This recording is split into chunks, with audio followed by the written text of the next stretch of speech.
El síndrome metabólico, conocido también como síndrome plurimetabólico, síndrome de resistencia a la insulina o síndrome X, está conformado por una serie de factores de riesgo, como la hipertensión arterial, la dislipidemia, la intolerancia a la glucosa por la resistencia a la insulina, la obesidad visceral, elevando la probabilidad de padecer enfermedad cardiovascular. Si se tiene 3 o más de estas anormalidades, ya se considera síndrome metabólico. En la etiología podemos notar que no se trata de una simple enfermedad, sino de un grupo de problemas de salud causados por la combinación de factores genéticos y factores asociados al estilo de vida, especialmente la sobrealimentación y la ausencia de actividad física, de forma que el exceso de grasa corporal y la inactividad física favorecen el desarrollo de insulinoresistencia. La hipertrigliceridemia y los valores bajos de HDL son componentes claves del síndrome metabólico. El síndrome metabólico tiene varias causas que actúan juntas. Entre ellas están el sobrepeso y la obesidad, un estilo de vida inactivo, la edad, la genética y la resistencia a la insulina. Por un buen número de años se ha considerado que la resistencia a la insulina es la causa esencial del síndrome. Este concepto ya ha sido cuestionado y se ha reconocido que hasta el momento no ha sido posible identificar una causa única. La resistencia a la insulina a menudo acompaña a otros problemas de salud. Y a menudo las personas que tienen síndrome metabólico también presentan un aumento en su coagulación de la sangre e inflamación en todo el cuerpo. Los investigadores no saben si estas afecciones causan el síndrome metabólico o si lo empeoran. Los factores de riesgo más importantes para el síndrome metabólico son el peso extra en la parte media y superior del cuerpo, que a este tipo de cuerpo se puede describir como en forma de manzana, el estilo de vida sedentario y la resistencia a la insulina. Hay que destacar que la insulina es una hormona producida en el páncreas. La insulina es necesaria para ayudar a controlar la cantidad de azúcar en la sangre. La resistencia a la insulina significa que algunas células en el cuerpo usan la insulina de manera menos eficaz de lo normal. En consecuencia, el nivel de azúcar en la sangre se eleva, lo cual provoca que la insulina aumente, y esto puede incrementar la cantidad de grasa corporal. Hay algunos grupos de personas que tienen un mayor riesgo de tener este síndrome metabólico. Entre estos están las personas con diabetes o personas que tienen hermanos o padres con diabetes, mujeres con síndrome de ovario poliquístico y personas que toman medicamentos que causan aumento de peso o cambios en la presión arterial, el colesterol en la sangre y los niveles de azúcar en la sangre. En su mayor parte, el síndrome metabólico no tiene síntomas verdaderos o signos verdaderos. Aunque se aumenta de peso alrededor de la cintura, este puede ser un indicador del síndrome metabólico. Pero algunas de las otras enfermedades que acompañan al síndrome metabólico tienen síntomas. Estos incluyen posibles dolores de cabeza cuando usted tiene presión arterial alta, por ejemplo, o puede tener micción frecuente o sed inusual cuando sufre de diabetes. Bueno, antes de explicar la fisiopatología, haré una pequeña recapitulación para ir explicando. Si nos vamos a lo más micro, nos encontramos a la célula. Sabemos que en la célula es donde se produce la energía y para eso necesitamos glucosa.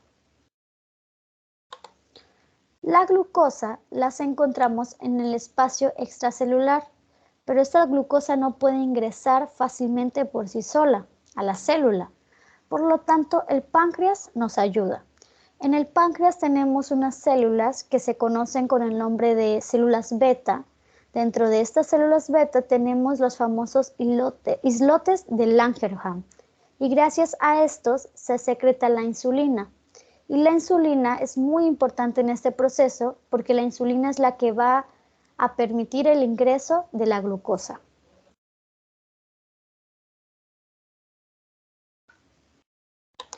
¿Cómo lo hace?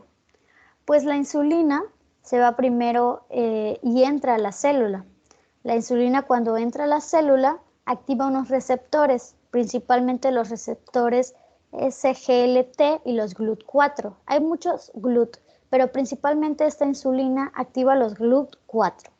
Al activar los GLUT4 se van alrededor de toda la célula, principalmente en toda la membrana, con la finalidad de que estos receptores me generen una estimulación y se abra la membrana celular. Al abrir la membrana celular va a permitir que ingrese completamente la glucosa que estaba en el espacio extracelular. Y al ingresar esta glucosa en el espacio extracelular, ahora ya se encuentra en el citoplasma y empieza toda una serie de procesos para poder darme ATP, en donde sabemos que cuando la glucosa está en el citosol, podemos encontrar el proceso que se conoce como glucólisis para darme como resultado piruvato. Y luego tener piruvato más acetilcoenzima A, y luego empieza el famoso ciclo de Krebs a nivel mitocondrial para dar como finalidad aproximadamente de 29 a 30 ATPs. Esto es en un proceso normal, pero ahora te voy a explicar cuándo y cómo sucede el síndrome metabólico. Tenemos un paciente en donde también necesita ingresar glucosa dentro de la célula para poder producir esta energía. Pero resulta que nuestro paciente tiene un desequilibrio entre el gasto energético y la ingesta de calorías. Y ahí es donde tenemos un problema grave. Y esta es la causa principal de la obesidad.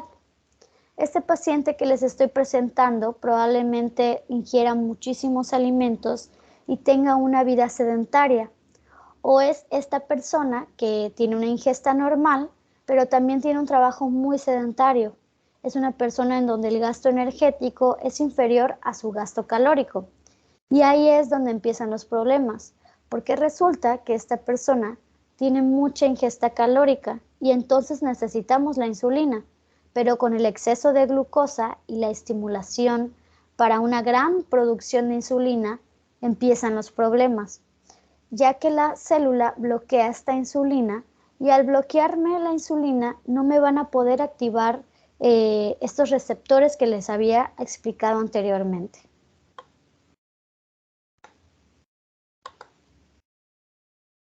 Entonces, si no entra la insulina, a la célula no se activan los receptores. Y si no se activan los receptores, pues, ¿qué me va a dar? Una insulinoresistencia.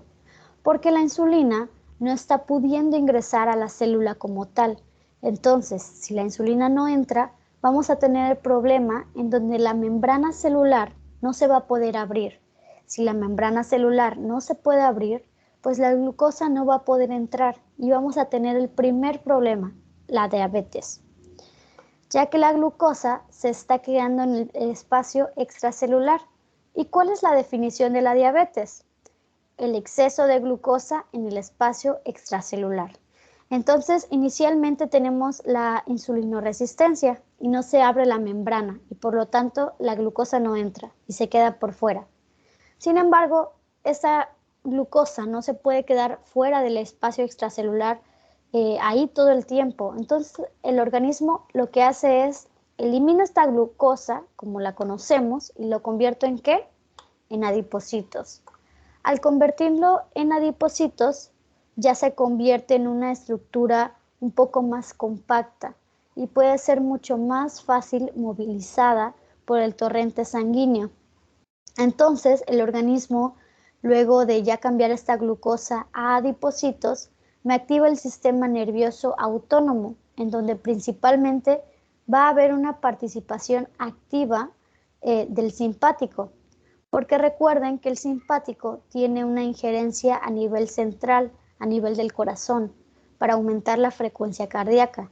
Si yo aumento la frecuencia cardíaca a través del simpático, yo voy a poder aumentar la volemia. Y si yo estoy aumentando la volemia, es decir, el flujo sanguíneo, pues yo voy a poder movilizar estos adipocitos y así no se van a quedar en el espacio extracelular.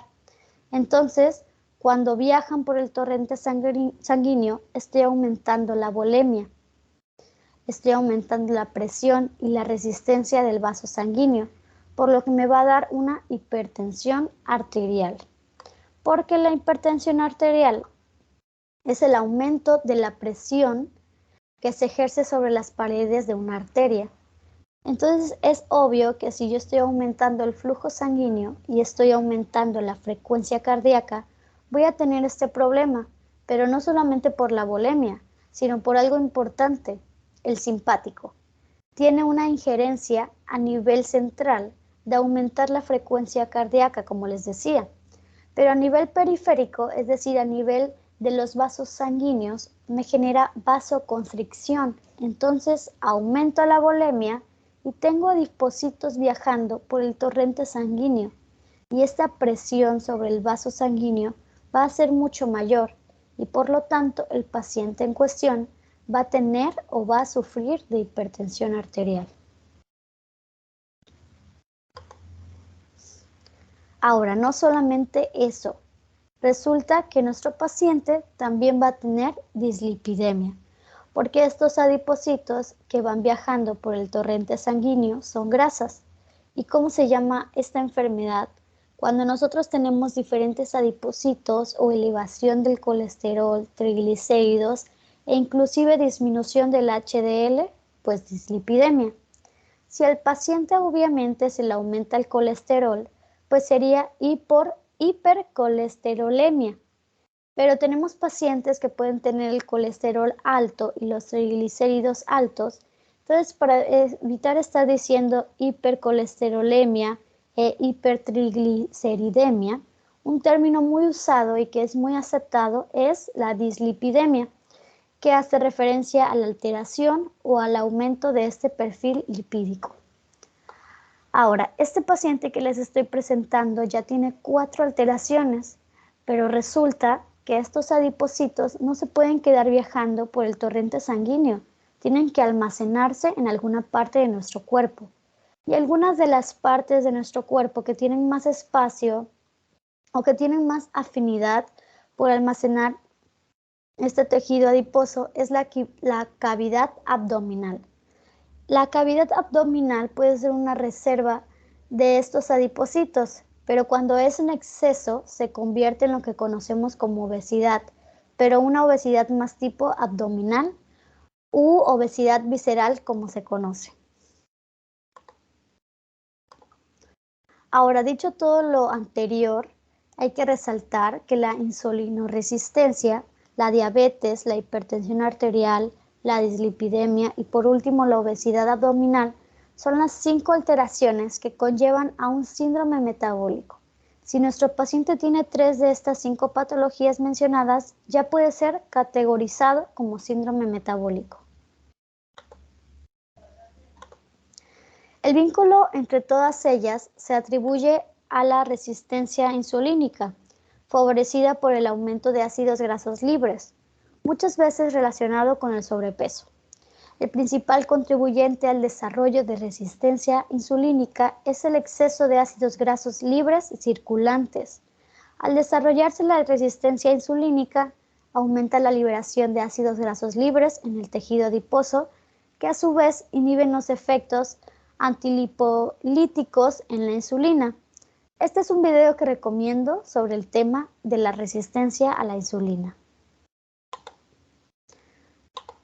En el diagnóstico se hará usando los resultados de un examen físico y análisis de sangre. Debe tener al menos 3 de los factores de riesgo para ser diagnosticado con síndrome metabólico. ¿Cuáles son los factores de riesgo? Una cintura grande, lo que significa una medida de cintura de 35 pulgadas o más para mujeres o de 40 pulgadas o más para hombres. Un nivel alto de triglicéridos, que son 150 miligramos por decilitro o más. Un nivel bajo de colesterol HDL, que es menos de 50 miligramos por decilitro para mujeres y menos de 40 miligramos por decilitro para hombres. Una presión arterial alta, que es de 130/85 o más, y un nivel alto de azúcar en sangre en ayunas, que son 100 miligramos por decilitro o más.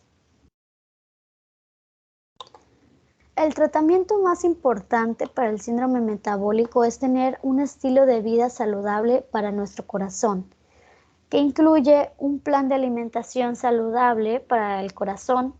Esta dieta limita la cantidad de grasas saturadas y trans que consume y le invita a elegir una variedad de alimentos nutritivos, incluyendo frutas, verduras, granos integrales y carnes magras. También llegar a tener un peso saludable, controlar el estrés es muy importante, hacer actividad física regular, hacer 150 minutos a la semana de ejercicio de intensidad moderada como caminar. También puede hacer ejercicios para fortalecer sus músculos 2 días a la semana. Y otra opción sería los ejercicios de intensidad alta por periodos cortos. También dejar de fumar o no comenzar si aún no fuma, disminuir el colesterol, bajar la presión arterial consumiendo menos sal. Y bueno, si estos cambios en el estilo de vida no son suficientes, es posible que deba tomar medicamentos. Por ejemplo, es posible que necesite medicinas para bajar el colesterol o la presión arterial. Y bueno, aquí dejo nuestra bibliografía. Muchas gracias por escuchar.